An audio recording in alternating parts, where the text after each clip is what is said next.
हमारा मुल्क तो बना ही अंग्रेज की रिश्वत दे के। तो यानी देखिए, गदर के टाइम पे 1857 में जिस बादशाह के लिए पूरा हिंदुस्तान उठ खड़ा हुआ, वो आखिरी मुगल था। उस वक्त तक ये जो हिंदू मुसलमान का डिवाइड था, ये नहीं था। एंड फिर आपने जिसको जिसको अंग्रेज ने सर का टाइटल दिया, और फिर हमें स्कूलों में पढ़ाया गया, जब हम समझते थे उसका नाम ही सर सैयद है, हम उसको सर अलग टाइटल नहीं था, हमारे तो माथों पे प्रिंट कर दिया कि इस बंदे का नाम है सर सैयद अहमद खान, और ये बस पाकिस्तान का बादशाह मोहम्मद बिन कासिम के बाद का। उसका रोल ही ये था, तभी तो उसको सर का टाइटल दिया कि अब 1857 जैसा गदर वापस नहीं होने देंगे।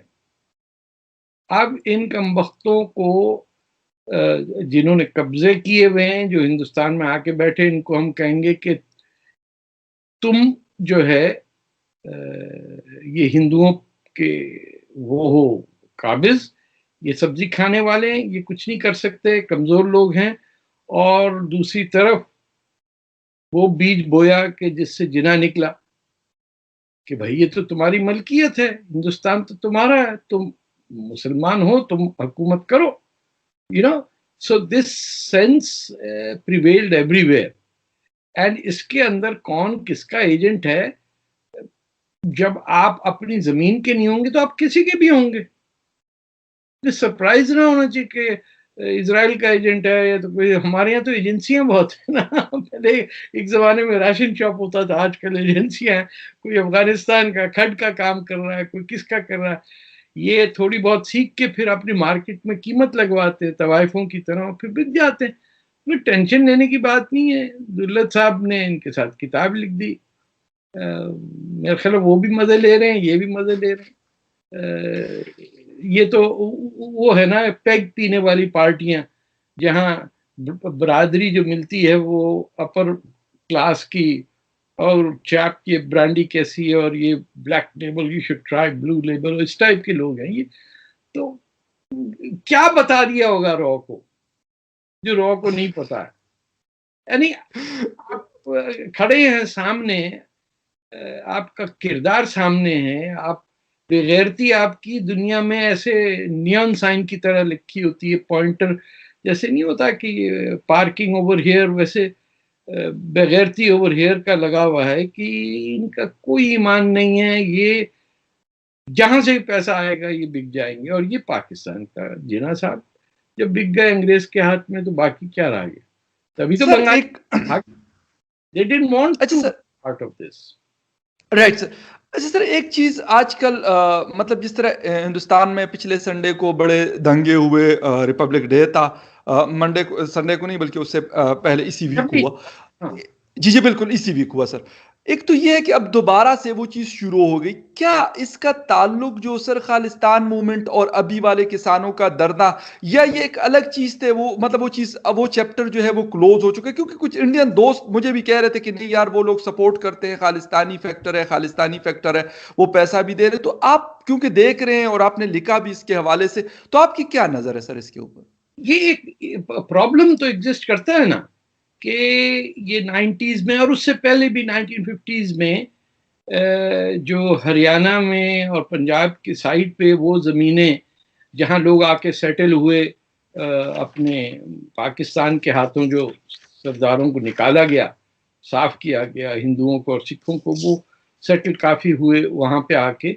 और वहाँ हिंदुस्तान की जो एक सोशलिस्ट स्ट्रक्चर जो था, उसके तहत इंसेंटिव्स दी जाती थी कि इकोनॉमी को मैनेज किया जाए। उसके अंदर मिडिल मैन जो है, वो बादशाह बन गया इस पूरे चक्कर में। जो फार्मर एक्चुअली है, वो तो वहां बैठा भी नहीं है। जो जो मजदूरी करता है, जिसके अंदर हमारे पाकिस्तान में भी बड़े लोग खड़े हो गए किसान के साथ यकजहती, और जैसे किसान विसान नहीं है।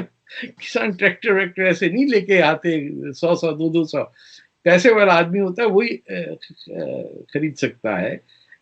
इनके प्रिविलेजेस थे, जो मिडिल मैन था ना, मंडी वाला, कि उनके थ्रू जाना है, उनकी रोजी रोटी पे असर आएगा, कि वो फार्मर जो है वो किसी को भी बेच सकता है जो मार्केट की प्राइस है, और उसमें गवर्नमेंट ने कहा भी है कि मिनिमम प्राइस हम डिटरमिन कर देंगे।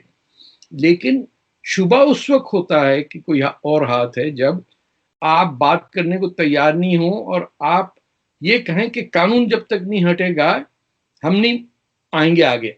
इसका मतलब ये है कि you do not believe in the legislative process, क्योंकि कानून जो पास भी होता है वो अपर लोअर हाउस से निकल के देन इट बिकम्स लॉ। और लॉ का कंसेप्ट हमारा जो पूरा वेस्टर्न सिविलाइजेशन में जिसके थ्रू पार्लियामेंट बनी है, ये सब उसमें ये हो कि future generations can change law. हमारे यहाँ ये लॉ का मसला नहीं है जैसे इस्लाम में है कि जो शरिया लिख दिया गया अब उसको आप बदल ही नहीं सकते। तो 4 बीवियां हैं तो 4 बीवियां हैं, 10 साल की बीवी है तो 10 साल की बीवी भी है। वो जो लिख दिया है 200 साल इस्लाम आने के बाद, that is the law. But parliamentary law cannot be repealed. ये मेंटालिटी आपको शो करती है कि अभी भी लोग महाराजा राजा के तरह ट्रीट कर रहे हैं।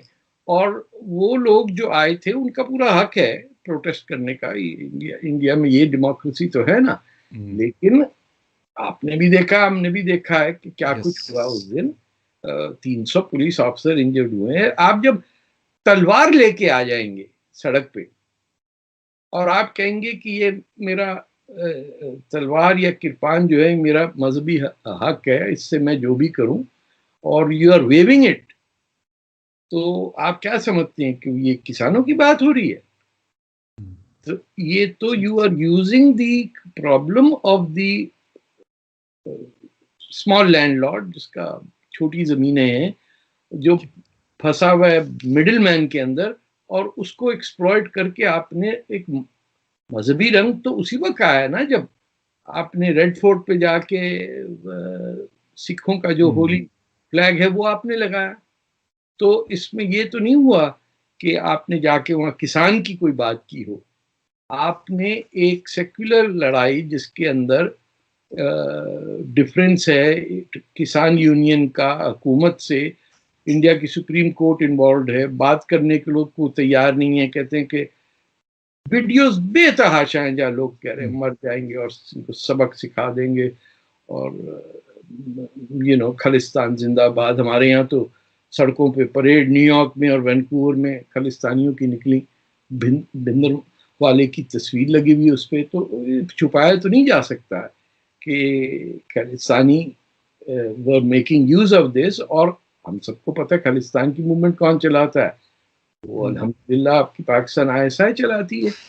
वो बनाई उसका है सारा सिलसिला। तो ढकी छुपी बात नहीं है। गुस्सा आ जाना, मुझे आज पिछले कोई जब से मैंने वो कॉलम लिखा ऐसे वो थ्रेट फोन कॉल के आ रहे हैं। और मतलब पंजाबी में तो आपको पता है गालियां कितनी, माशाल्लाह हमारा बड़ा कंट्रीब्यूशन है पंजाबी जबान का ये वाहियात लैंग्वेज में। हम इस पे बड़े फख्र करते हैं कि हमने कोई नावल नहीं लिखा है, लेकिन गालियां हमारी आप देखें कितनी टॉप पे जा रही। तो वो 24 घंटे से मुझे थ्रेट्स आ रही हैं। But it means the only thing that is के once someone exposes कि this is not an issue of the किसान, जय किसान जय जवान, ये बेवकूफ मत बनाए। ये इशू है उस मिडिल मैन का जिसका धंधा बना हुआ था पिछले 25, 30, 40 साल से, कि उसके बगैर बेचा नहीं जा सकता है। वो मिडिल मैन क्या, फिर लेबर जो है वो बिहार से आप ला रहे लोगों को, उनकी पूछ नहीं रहा है कि जो अच्छा जो मजदूरी जमीनों पे करते हैं वो यहाँ कोई भी नहीं है, वो और जगह से आके करते हैं। फार्मर इस तरह कह रहे हैं लोग जैसे ये कोई बल्शविक रेवोल्यूशन आ गया और workers and pageants of the world United. ये पेजेंट्री अपने लैंडलॉर्ड की जमीन नहीं छीन रहा है, ये लैंडलॉर्ड जो है वो अपनी प्रिविलेजेस को प्रोटेक्ट कर रहा है। It's counter intuitive. लेकिन आपने देखा होगा कि कम्युनिस्ट पार्टी ऑफ इंडिया भी लाल झंडा लेके बीच में आई हुई है। So it is also reflective of a lack of maturity in the political class. लोगों का ये सियासत में आना होता था कि किसी चीज को, सोसाइटी को बेहतर बनाए। विजन एक होता था, चाहे लाला लाजपत राय का हो, बादशाह खान का हो, आप मैंने एक के फजलुल हक का, जिधर भी आप देखें, आपको साउथ में नमूदरी पद थे कम्युनिस्ट पार्टी के, या डांगे जो ट्रेड यूनियन, एक ये साइन होता था कि हम फ्यूचर जनरेशन के लिए क्या करके जा रहे हैं।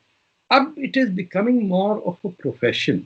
पोस्ट कोल्ड वॉर में कोई ऑल्टरनेटिव नहीं है। और आप देखिए कि जब वॉशिंगटन डीसी में 25,000 अमेरिकी फौज आए अमेरिकियों से बचाने के लिए, अमेरिकी सदर को अमेरिकियों से बचाने के लिए, तो दिल्ली में कौन सा डिफरेंस है?